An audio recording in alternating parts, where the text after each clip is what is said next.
Hello everyone, I hope you guys are all having a fabulous Monday. Today I'm coming with the weekly Minks Monday Q&A. Before we get started, let me share the bag that I'm currently rocking, and that is the PRELOVED #1. Alright, so grab your coffee, grab your tea, let's start your workout, let's go to work, let's do your laundry, whatever it is that you do, come join me. We have some awesome topics to cover today, and today is a special Monday for yours truly because it's my birthday! I'm super excited, I'm super giddy, I'm as old as Methuselah, but you know what? I still like to celebrate my birthday. I even wore a sparkly shirt for the occasion. Yes, I did. Look at this. Look at these sleeves. I love the sequins. All right, so let me just get focused. Let me get serious so we can get this show on the road, shall we? All right, starting with the first question from Dr. K. Law. This weekend, I finally found my unicorn purse. I've been looking for Chanel Mini for the past year, but had no luck. This weekend, I happened to wander into the New York Soho one and they had 5 minis. It was heaven. I'm so glad I didn't settle on a different bag like a small boy or another wallet on chain. Love my black wallet on chain. I ended up with a camel with silver hardware. So excited. My question to you is, do you ever feel so desperate for a bag that you compromise for something less ideal? How long do you hold out before you give up on your dream purse? All right, so first and foremost, major congratulations on your Chanel Mini. It is an awesome combination. I hope that you enjoy it. All right, so do I ever feel desperate for a bag and I compromise for something less ideal? Absolutely. I have done this many of times, and really it's because I feel that I'm an impatient person to a certain extent. And sometimes I feel that my impatience gets the best of me and it ends up biting me in the butt almost every single solitary time. You know, just because perfect example. If I have bag A, that is my holy grail. That's the one that I have my sights on. That's the one that I'm researching. That's the one that makes my heart sing louder than anything else, right? I end up losing my patience because either I can't find it or I end up getting frustrated that I have to save up a little bit longer in order to be able to get that bag, or whatever the case may be, right? So I get frustrated. Then I find bag B. Bag B doesn't make my heart sing as loud as bag A. It's very similar to bag A. And then I start to think, well, maybe I can make it work, maybe this, maybe that. And then I start to justify the purchase, right? I start to justify it. I'm like, yeah, it'll end up working out fine. They're very similar, blah, blah, blah. So I end up purchasing the bag. And almost 99% of the time, almost every single solitary time after I buy it, I find myself comparing bag B to bag A. I find myself comparing it. I start to say, well, it has this, it starts to have that. I feel like I start to magnify the negatives. There aren't any negatives, you know what I mean? It's just not the same bag. I feel like I end up focusing so much of my attention on what it's lacking that bag A had that I find myself not enjoying the bag whatsoever. As crazy as it sounds, I know some of you might be thinking I'm totally delusional, and I mean, trust me, I get that. But I end up just focusing and comparing it, and I feel like I can't enjoy the bag. So what ends up happening? I end up shelving the bag. It sits there for a couple of weeks, a couple of months. When I go to use it, I end up going for something else. I just don't want to use it anymore, and then I end up selling the bag. You know, so that kind of leads me to your second question. How long do I hold out before I give up on my dream purse? Just based on what I have done myself, I personally wouldn't lose hope. I wouldn't give up on finding that dream purse, you know. And I might take a break from it. I might want to focus my attention on maybe this bag or that bag, but I feel that a dream purse, I will always have it in the back of my mind, you know, and I feel like you never know. You never know when that might end up happening, whether it takes 10 weeks, 10 months, or 10 years for that dream purse to make it a realization of it, having it be in your collection, because I experienced that myself. I experienced that with my Speedy 30 multicolor Blanc. You guys know that was my holy grail bag. I had bought so many bags to replace that one, you know, because when the Speedy 30 first came out, I couldn't afford it. I couldn't get that bag. There was no way, you know, I couldn't get it, but I still kind of had it in the back of my mind. I had it in the back of my mind. And even though I went for bags that weren't the same, I still kept comparing them to that bag, you know? So like I said, I'd buy them, I'd compare them, and then I'd sell them. So it took 10 plus years, right? I think it was 10 plus years when we were in Paris, and I happened to be in the boutique and they had it there. and I was able to purchase it. Did it end up staying in my collection? No, but that's neither here nor there. The point is that I was able to get that bag the way that I wanted to get it, you know what I mean? And it was ridiculously satisfying because that's the bag. I wasn't having to I didn't have to justify it. I didn't have to make an excuse as to how I would make it work. It was it. It was the one, you know what I mean? So that's why I say to never lose sight of it, because you never know. You might end up walking into the boutique and it might be right there, or you might be able to find it on the pre-loved market, because especially with like the discontinued pieces, if you missed out on it because of the time frame or because of X, Y, and Z or whatever it was, you know, there comes a time when that bag just might make it into your collection. So for myself, you know, I can't speak for everybody, to each their own. Whatever makes your heart sing makes your heart sing. But I found that through trial and error, I'm not going to necessarily substitute one bag for another, because my own personality, I find myself constantly comparing it to the one that I really want to go for. You know, so I will hold out. I will hold out 20 years. I don't care, because when that bag is finally in my collection, when it's finally in my hot little hands, it's totally worth it. I feel that the wait is totally worth it. Absolutely. You know, but again, to each their own. But fantastic question. I would love to know how long you guys have held out for your dream bag, or do you feel completely different about this? Whatever the case may be, let us know in the comment section down below. But once again, fantastic question. Congratulations on your mini, and hopefully I was able to help. Next question from Pilar Gutierrez. I'm one of those that has to have different types and colors of purses / bags, as I do socialize a lot, so depending on the occasion and the color of my dress, I choose which bag I use. Which brings me to ask, do you have any evening luxury bags? You never know when you're going to need it.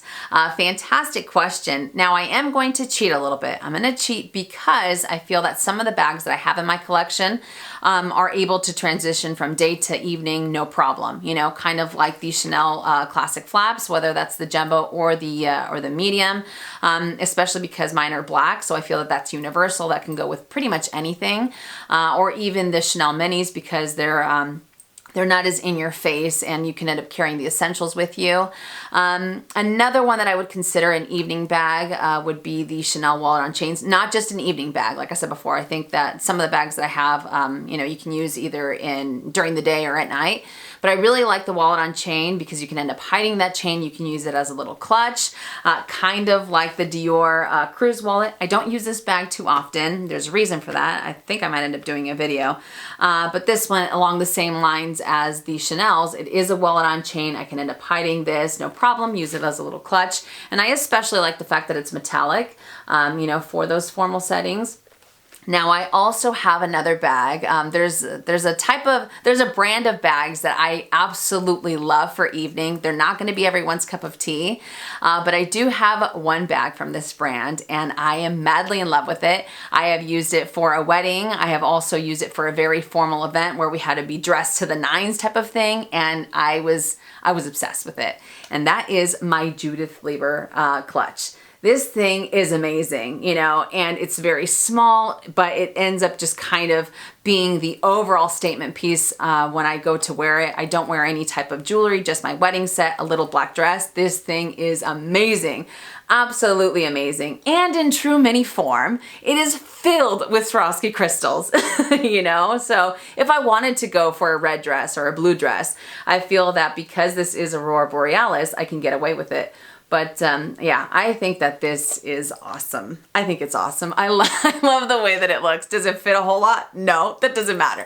It doesn't matter, you know what I mean? It's the statement piece for what I'm wearing for that evening. But yes, so this is what I would consider my ultimate evening bag.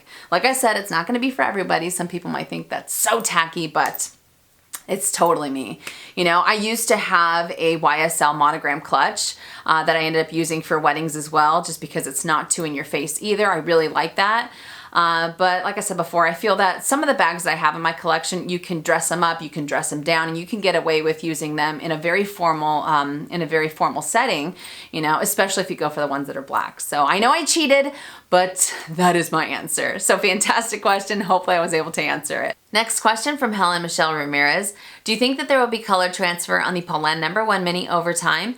Thank you for sharing this bag with us. For me, it's love at first sight ever since you unboxed it, but this question is holding me back. All right, so we have a little bit more eye candy. Here is the Pollen #1 mini in the gray.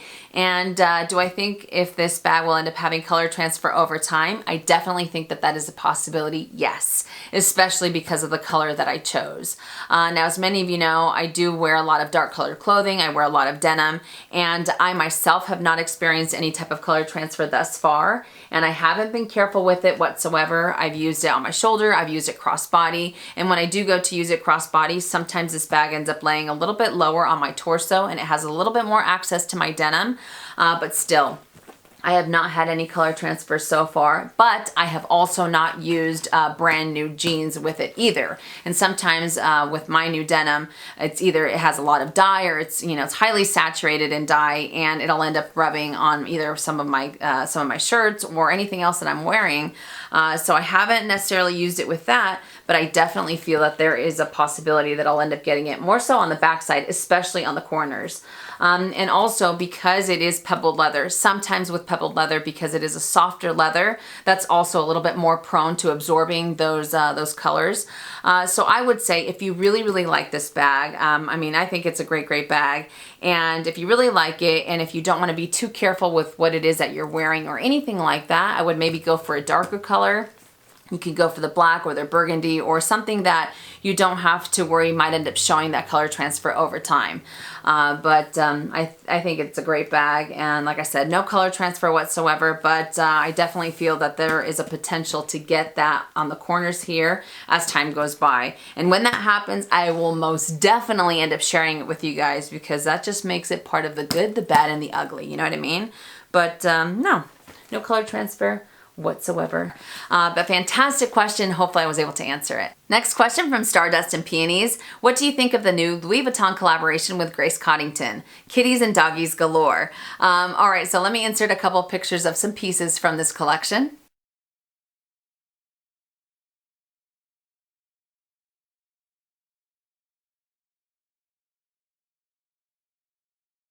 All right, so Grace herself is an icon when it comes to fashion, and the fact that they were able to come together for this collaboration because of their love of animals, I think that's amazing. So the animal lover in me definitely appreciates this collection. However, it is not for me. It is not for me. I find it to be just a little too busy, but when it first launched, I know a lot of people were so excited about it, but I will have to say, I love the fact that you're not just limited to one thing. They extended this collection to shoes, to small leather goods, and a few other accessories. So you have a lot more variety to choose from, you know, so I think that's really great, you know, but as much as I do appreciate it, unfortunately it is not for me. Like I said before, I find it to be just a little too busy. And I'll also go as far as saying that I might be a little bit selfish in the fact that if I am going to have a dog on my handbag, on a small leather good, or on my shoes, there's only going to be one, and that's Edward, you know, so that's the only thing, you know, but they did incorporate a few different colors. I like the fact that you have different backgrounds as well. It's not like it's just one type of print. So that's great, you know, and like I said before, a lot of people were really, really excited about it, but unfortunately it is not for me. But I would love to know if you really like this collection, did you end up picking something up? Let us know in the comments section down below. But fantastic question. Hopefully I was able to answer it. Next question from Boston Girl 313. With all the varied styles, beautiful bags you have, where, in the range of 1 to 10, 10 being the best, do you place your Speedies? And how often do you reach for them? Do they still tug at your heart, or have they been dethroned as a favorite? I love your collection, and I'm eyeing the Pollen. Thank you so, so much. You are too, too kind. And I did bring out the classic Speedy 30 and Demi Ben, so we have a little bit more eye candy. All right, so where, in the range of 1 to 10, 10 being the best, do you place your Speedies? 1 in 10, 1 in 10. I'm gonna have to go. I place the Speedies between 6 and 7. Right around 6 and 7 for sure. And how often do I reach for them? It all depends. With the Speedy Bandolier, that one I feel I end up incorporating a lot more often into my lifestyle, just because of that strap, that amazing strap that has been a total game changer for me. So that one I end up using a little bit more often. With the classics, I end up using the Demi Azur mostly in the spring and in the summertime. Not that you can't use it year round, I just prefer to use it in the spring and in the summertime, especially because where I live, it gets way, way too hot and I don't necessarily want to carry a big bag or a tote. So I end up gravitating a little bit more towards smaller bags or top handle bags. So that one's perfect. The Damia Ben, I end up incorporating it a little bit more year round just because it is carefree. The only one out of the three classics that I don't really use too often is the Mon Mono. I still love that bag. I love the colors that I chose, but every time I go to use it, I find myself going for a completely different bag. But in general, I feel that I still end up using them quite a bit. Definitely quite a bit. Do they still tug at my heart or have they been dethroned as a favorite? They still tug at my heart. There is something about the Speedy, whether it's the Bandolier or the Classic, that I absolutely love. I love the history. I mean, it's iconic, it's timeless. And I know it's not for everybody, but I just really like the simplicity that it has. But as far as it being dethroned as a favorite, I still have my forever favorite, which is the Damia Azur. I really should have pulled that one out instead of the Damia Ben. But the Damia Azur is my forever favorite, and it's not necessarily because of the silhouette, even though I do appreciate it. More than anything, it's the sentimental value that it has. But while I do like the silhouette, as I just mentioned, when it comes to handbags in general, I am more of a tote person. I love to be able to carry everything and the kitchen sink. I love a bag that I can carry on my shoulder. I feel extremely comfortable with shoulder bags that way, or totes I should say. But I do love the bag and I think it's gorgeous. The simplicity to me speaks volumes. But when it comes to silhouettes in general, like I said before, I end up leaning more towards other styles than I do for a top handle bag. But I think that they are great nonetheless. So fantastic question. Hopefully I was able to answer it. Next question from TresTre. I am a classic Chanel girl like yourself, and I'm considering to get a boy bag. However, I am torn, looking at how most YouTubers like yourself end up not reaching for the bag. What do you think? Should I go ahead and get one to try out the style? All right, so I did bring out my Chanel Le Boy bag in the new medium size, so we have a little bit more eye candy. And I think if you really like this bag, if it speaks to you, go for it. It's all a matter of personal preference. And I know some people that have multiple boy bags and it's their preferred Chanel bag. They really like the silhouette. It ends up working out for them. As many of you know, I have had my ups and downs with this bag. When I first saw it in the boutique, I was immediately drawn to it. Actually, in general, when it comes to the boy bag, I really like how unique it is. It's very different in comparison to any of the other classic bags, so I do like that. But when I saw it in the boutique, I was like, yes, yes, yes. I like the leather. I love the details. I like that it adds a little bit more edginess to it because of the ruthenium hardware. But when push came to shove, when it was actually part of incorporating it into my lifestyle, it was completely different because of this chain. You guys know this chain has driven me crazy. There have been times when I was out and about and I literally wanted to throw the bag on the ground because this either kept getting caught in my hair or it just kept, you know, like moving around with a mind of its own. But thankfully, I have now started to carry it this way. And for me, it has been a total game changer. I enjoy it a lot more often. I'm able to use it a lot more often. There are times that this still ends up getting caught in between this little loop here, but it's nowhere, I mean, it's not as bad as it was before. But like I said, everyone experiences this bag differently. Some people, like I said before, absolutely love it. Other people can't stand it because of this, because of the strap, and they end up selling it. So what I would recommend doing, I would go into the boutique and try it on as many times as possible. And I know it's going to be different from when you go into the boutique and you try it out for either a couple minutes or a couple hours in comparison to actually owning it and being able to use it out and about in your daily life. But still, I feel that the more and more that you kind of go in there and you see how it ends up working out for you, you might get a better sense of whether or not it might be the way to go for you, or if there's something that ends up clicking that you're like, you know what, this is it. I'm not going to do it anymore. Because I think that when it comes to the boy bag, it's an acquired style. You know, and while I do like the boxiness that it has, again, that chain has has really come full circle for me, you know what I mean? It wasn't what I thought it was going to be when I first saw it. So I would just take my time. If there is the slightest hesitation that you have about the bag and you're like second guessing yourself, I would take my time until I know for sure 100% that that this is the bag that you want to go for. And even then, it might not necessarily end up working out for your lifestyle in the long run. But it's all a matter of personal preference. And if it speaks to you, go for it. If you have that hesitation, I would hold off. But either way, it's a very, very unique bag. And I don't know, I like that you have so many different you have so many different colors to choose from, and they have so many different details. So it adds a lot of personalization to your handbag collection. But definitely take your time with whether or not you want to add this bag to your collection. So those are just my 2 cents. I know people might see it differently, and that's totally fine. But I have had my roller coaster when it comes to this bag. So fantastic question. Hopefully I was able to answer it. And the last question from Frozen Luxury. How do you stay motivated to stay on YouTube? After Men on Bags ended, I haven't had any motivation but miss making videos. My very good friend Frozen Luxury, make sure and check out his channel. He also has an Instagram. I absolutely love him. All right, so how do I stay motivated to stay on YouTube? With YouTube, it can get really crazy really quickly, and there are times when it's a little bit more difficult to stay motivated, especially if I have other things going on in my life. But there have been times when I feel like, okay, I'm done, but it's not for the reasons that you might think.